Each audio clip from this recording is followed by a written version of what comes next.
ಬೆಳಗಿನ ಸೂರ್ಯನ ಕಿರಣಗಳು ಕಿಟಕಿಯ ಪರದೆಯ ನಡುವೆ ನುಸುಳಿ ಸಾನ್ವಿಯ ಮುಖದ ಮೇಲೆ ಬಿದ್ದವು. ಆದರೂ ಅವಳು ಇನ್ನೂ ಹಾಸಿಗೆಯಲ್ಲೇ ಮಲಗಿದ್ದಳು. ಸಾಮಾನ್ಯವಾಗಿ ಬೆಳಗ್ಗೆ 5 ಗಂಟೆಗೆ ಎದ್ದು ಪೂಜೆ ಮಾಡುವ ಅವಳು ಆ ದಿನ ಏಳಲೇ ಇಲ್ಲ. ಕೆಳಗಡೆ ಅಡಿಗೆ ಮನೆಯಲ್ಲಿ ಕಾಫಿ ಮಾಡುತ್ತಿದ್ದ ಲಲಿತಾ ಅವರು ಆಶ್ಚರ್ಯದಿಂದ ಗಡಿಯಾರ ನೋಡಿದರು. ಸಾನ್ವಿ ಇನ್ನೂ ಎದ್ದಿಲ್ಲವೇ? ಪತ್ರಿಕೆ ಓದುತ್ತಿದ್ದ ಶೇಷಾದ್ರಿ ಕೂಡ ತಲೆ ಎತ್ತಿ ನೋಡಿದರು. ಅವಳಿಗೆ ಆರೋಗ್ಯ ಸರಿಯಿಲ್ಲವೇನೋ. ಅಷ್ಟರಲ್ಲಿ ಅಜ್ಜ ಮೇಲಕ್ಕೆ ಹೋಗಿ ಅವಳ ಕೋಣೆಯ ಬಾಗಿಲು ತಟ್ಟಿದ. ಸಾನ್ವಿ, ಎದ್ದೆಯಾ? ಒಳಗಿನಿಂದ ನಿಧಾನವಾದ ಧ್ವನಿ ಕೇಳಿಸಿತು. ಹೌದು ಅಣ್ಣ, ಬರ್ತಿದ್ದೀನಿ. ಸ್ವಲ್ಪ ಹೊತ್ತಿನ ಬಳಿಕ ಬಾಗಿಲು ತೆರೆದಿತ್ತು. ಅವಳ ಮುಖದಲ್ಲಿ ಎಂದಿನಂತೆ ಚೈತನ್ಯ ಇರಲಿಲ್ಲ. ಏನಾಯ್ತು, ಜ್ವರನಾ ಎಂದು ಅಜಯ್ ತಕ್ಷಣ ಕೇಳಿದ. ಏನೂ ಇಲ್ಲ ಅಣ್ಣ, ಮಲಗಿದ್ದು ನಿನ್ನೆ ಲೇಟಾಯಿತು ಅಷ್ಟೆ. ಅವಳು ಮೃದುವಾಗಿ ನಗಲು ಪ್ರಯತ್ನಿಸಿದಳು. ಆದರೆ ಅಜಯ್ಗೆ ಏನೋ ಬೇರೆಯೇ ಅನಿಸಿತು.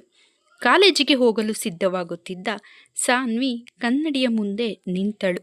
ಹಸಿರು ಬಣ್ಣದ ಸರಳ ಚೂಡಿದಾರ್, ಜಾಸ್ತಿ ಅಲಂಕಾರವಿಲ್ಲದ ಮುಖ, ಬೆನ್ನಿನವರೆಗೂ ಹರಡಿದ ಉದ್ದ ಕೂದಲು. ಅವಳ ಸರಳತೆ ನೋಡಿದರೆ ಯಾರಿಗಾದರೂ ಕಣ್ಣು ನೆಟ್ಟೆ ಬಿಡುತ್ತಿತ್ತು. ಆದರೆ ಅವಳ ಮನಸ್ಸು ಬೇರೆಡೆಯಲ್ಲಿತ್ತು. ನಿನ್ನೆ ಮಳೆಯಲ್ಲಿ ನಡೆದಿದ್ದು ಮತ್ತೆ ಮತ್ತೆ ನೆನಪಾಗುತ್ತಿತ್ತು. ರಿಷಬ್ನ ಗಂಭೀರ ಧ್ವನಿ, ಅವನ ಕಣ್ಣುಗಳಲ್ಲಿದ್ದ ಒಂಟಿತನ, ಅವಳಿಗೆ ಯಾಕೋ ಅರ್ಥವಾಗದ ಅನುಭವ. ಸಾನ್ವಿ ಎಂದು ಲಲಿತಾ ಕರೆದಾಗ ಅವಳು ಬೆಚ್ಚಿ ಬಿದ್ದಳು. ಏನಮ್ಮ, ಏನೋ ಯೋಚನೆ ಮಾಡ್ತಿದ್ದೀಯಲ್ಲ? ಏನೂ ಇಲ್ಲ. ಅವಳು ತಕ್ಷಣ ಮುಖ ತಿರುಗಿಸಿಕೊಂಡಳು. ಅದೇ ಸಮಯದಲ್ಲಿ ಆರ್ಕೆ ಗ್ರೂಪ್ಸ್ ಮುಖ್ಯ ಕಚೇರಿ. ರಿಷಬ್ ತನ್ನ ಕ್ಯಾಬಿನ್ನಲ್ಲಿ ಲ್ಯಾಪ್ಟಾಪ್ ಮುಂದೆ ಕುಳಿತಿದ್ದರೂ ಕೆಲಸದಲ್ಲಿ ಕಾನ್ಸಂಟ್ರೇಷನ್ ಇರಲಿಲ್ಲ. ಅವನ ಪಿಎ ರೋಹಿತ್ ಆಶ್ಚರ್ಯದಿಂದ ನೋಡುತ್ತಿದ್ದ. ಸರ್, ಈ ಫೈಲ್ಗೆ ಸೈನ್ ಬೇಕಿತ್ತು. ರಿಷಬ್ ಪ್ರತಿಕ್ರಿಯಿಸಲಿಲ್ಲ. Sir, everything okay? ರಿಷಬ್ ತಕ್ಷಣ ಫೈಲ್ ತೆಗೆದುಕೊಂಡ.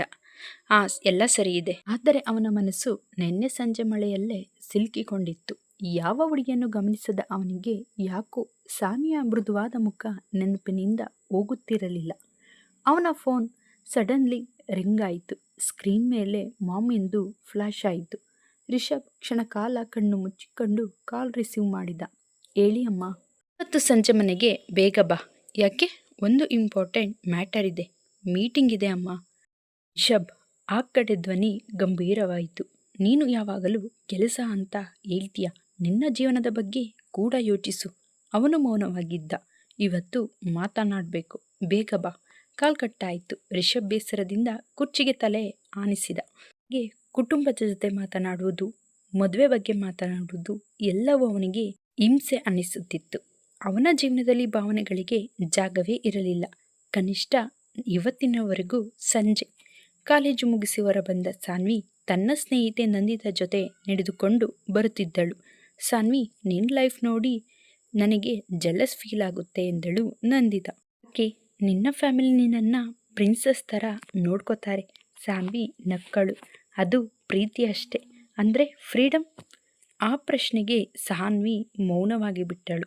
ಅವಳು ಎಂದು ಆ ವಿಚಾರದ ಬಗ್ಗೆ ಯೋಚಿಸಿರಲಿಲ್ಲ. ನೀನು ಯಾವತ್ತಾದರೂ ಒಬ್ಬಳೇ ಮೂವಿಗೆ ಹೋಗಿದೆಯಾ? ಇಲ್ಲ. ಫ್ರೆಂಡ್ಸ್ ಜೊತೆ ಟ್ರಿಪ್ ಹೋಗಿದೆಯಾ? ಇಲ್ಲ. ಲವ್? ಸಾನ್ವಿ ತಕ್ಷಣ ನಿಂತು ಬಿಟ್ಟಳು. ನಂದಿತಾ? ಅವಳು ಜೋರಾಗಿ ನಕ್ಕಳು. ಓಕೆ. ಆದರೆ ಆ ಪ್ರಶ್ನೆ ಸಾನ್ವಿಯ ಮನಸ್ಸಿನಲ್ಲಿ ಉಳಿಯಿತು. ಲವ್ ಅದೇನೋ ಅನ್ನೋದನ್ನೇ ಅವಳು ಎಂದು ಯೋಚಿಸಿರಲಿಲ್ಲ. ಅದೇ ವೇಳೆ ರಿಷಬ್ ಮನೆ ದೊಡ್ಡ ಮ್ಯಾನ್ಸನ್ಸ್ ಒಳಗೆ ಸೈಲೆಂಟ್ ಆವರಿಸಿತು. ಡೈನಿಂಗ್ ಟೇಬಲ್ ಬಳಿ ಅವನ ತಾಯಿ ಮಾಳವಿಕಾ ಕುಳಿತಿದ್ದರು. ಕುಳಿತುಕೋ ರಿಷಬ್. ಅವನು ಬೇಸರದಿಂದ ಕುಳಿತ. ಹೇಳಿ ಅಮ್ಮ.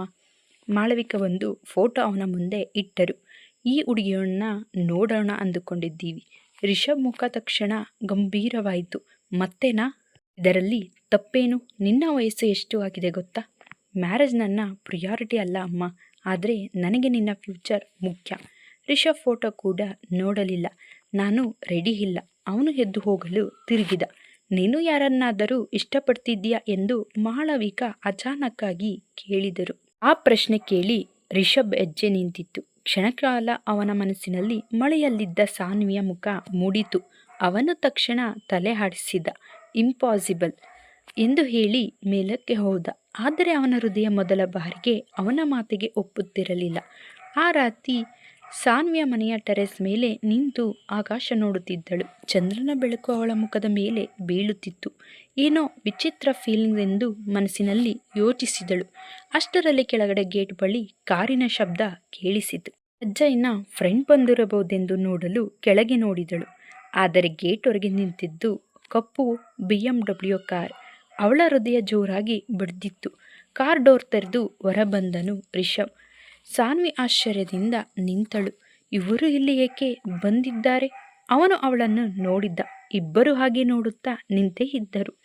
ರಿಷಬ್ ಎಚ್ಚರಗೊಂಡವನೇ, ಛೇ, ಏನು ಮಾಡ್ತಾ ಇದ್ದೀನಿ ನಾನು ಎಂದು ಕಾರ್ ಹತ್ತಿ ಕುಳಿತು ಅವಳನ್ನು ಒಂದು ಸಾರಿ ಕಾರ್ ನೋಡಿ ಕಾರ್ ತೆಗೆದುಕೊಂಡು ಹೊರಟೇ ಬಿಟ್ಟ.